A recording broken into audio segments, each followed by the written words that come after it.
The duffel bag hit the concrete floor with a dull thud, and the laughter that followed was louder than it needed to be. Sergeant Harrison stood in the doorway of the barracks, dust still clinging to her sleeve from the drive-in, and watched 8 grown men point at the bottom bunk beneath a window with a broken latch. Nobody said her name. Nobody had to. The mockery in their eyes said it clearly enough: you don't belong here. Before I tell you what happened next, tell me in the comments where you're watching from. I love knowing who's listening.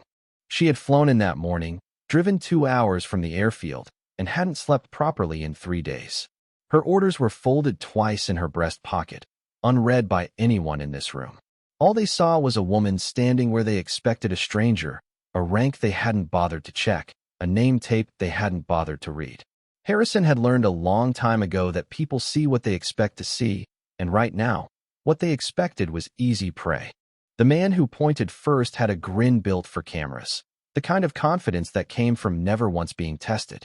He said something about bottom bunks being for the weak, and the others laughed the way men laugh when they need each other's approval more than they need to be kind. Harrison didn't flinch. She set her jaw, picked up her bag, and placed it gently on the thin mattress like it was the most natural thing in the world. Inside, something tightened. She thought of every room like this one, every door that had opened just to let people underestimate her, every silence she'd had to fill with proof instead of words. She thought, briefly, of walking back out, of letting the paperwork speak for her without another second of this performance. She was wrong to think that would satisfy her.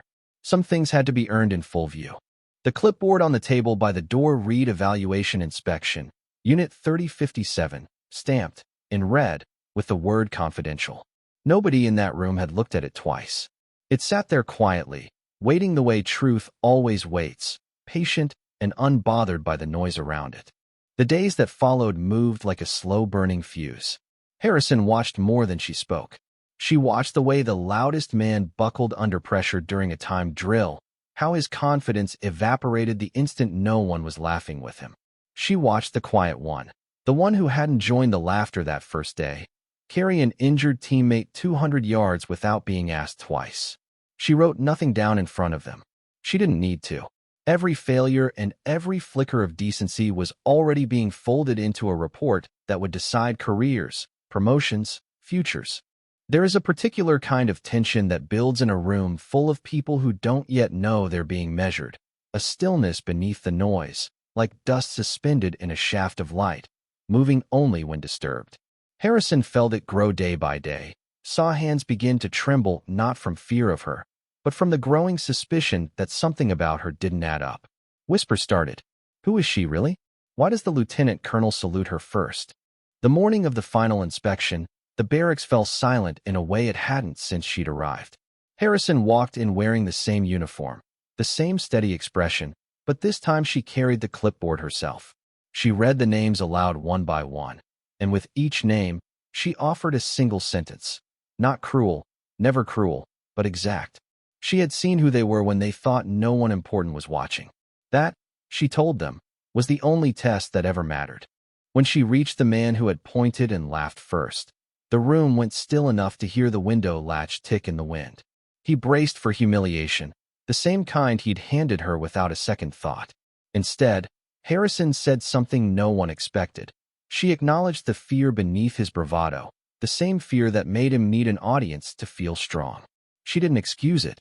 She named it, plainly, and let him carry the weight of hearing himself understood instead of mocked. That was harder for him than any insult could have been. Here is the moral weight worth sitting with. Cruelty is easy when you believe the other person has no power to answer it. But power isn't always loud, and judgment isn't always fair the first time it's handed out.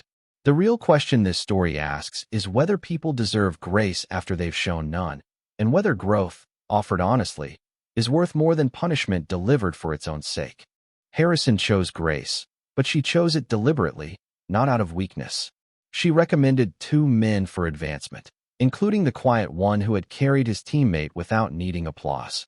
She recommended remedial leadership training for the loudest one, not a punishment, but a second chance shaped like accountability.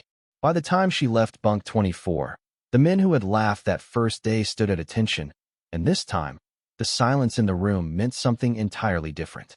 Because kindness doesn't vanish. It waits, and it finds its way back, even to the people who least expect to receive it. She had walked in carrying a duffel bag no one respected, and she walked out having proven that the measure of a person is never the bunk they're given, but the character they show when they think no one important is watching. If this story moved you, tell us in the comments what you would have done in her place. And don't forget to subscribe, because there's another story like this one waiting for you. And it just might be the one that changes how you see someone underestimated in your own life.